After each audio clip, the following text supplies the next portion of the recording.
When Guru Gobind Singh came, he is a fiery, dynamic person. They are such wild creatures. How Guru Gobind Singh created the army, they're still in the same mode, how they're in a time warp, how they stayed back in the same thing. The Sikh community was born in a very certain type of historical situation. When Guru Nanak came, he did not start any particular religion.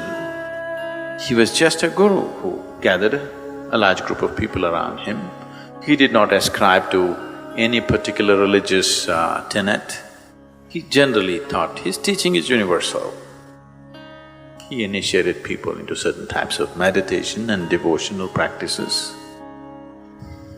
Then, after him, another 5 gurus came.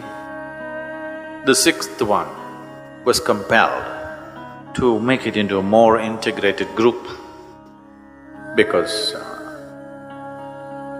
this particular part of the nation, the Punjab, one half of Punjab is now in Pakistan, one half is here.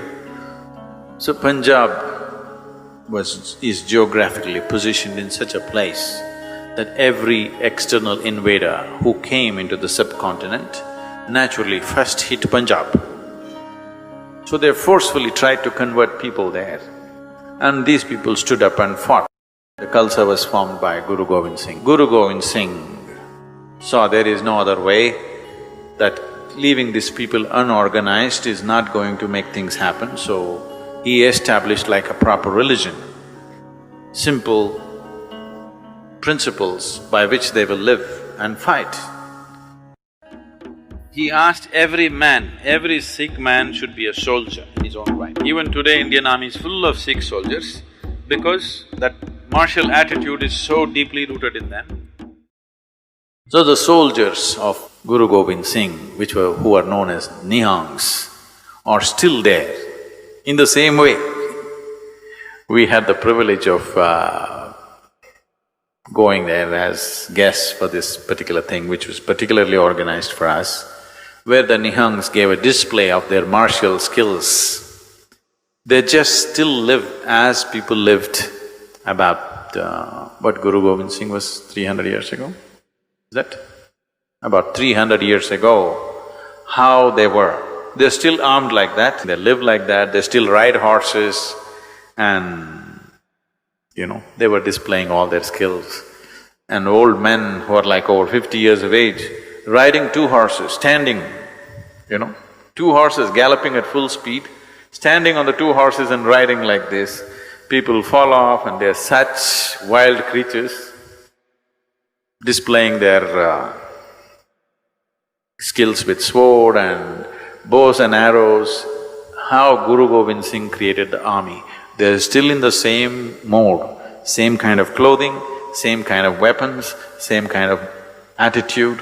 A certain segment of them, I don't know what is their population, but they get initiated into this thing at a very young age and their whole life is martial.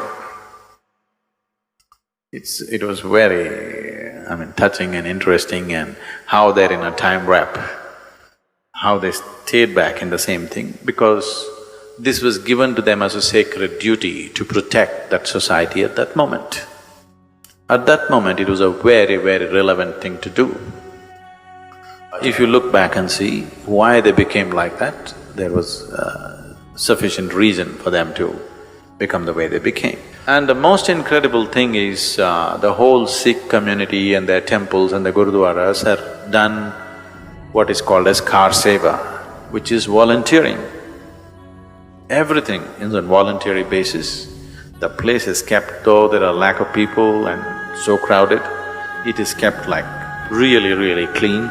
Everything is pick and span. People taking this up as their expression of their devotion, they clean the floor with their own clothes. Suppose you're wearing a shawl, with this shawl you clean a particular part of the floor.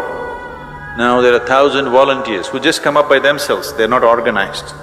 You come up today and you keep one part of the floor clean. That is your sadhana for the day.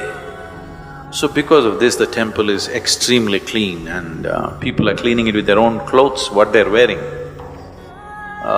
Extreme sense of devotion and dedication, which is really touching, extremely, so touching and beautiful to see so many people in that level of devotion and dedication, which is really beautiful.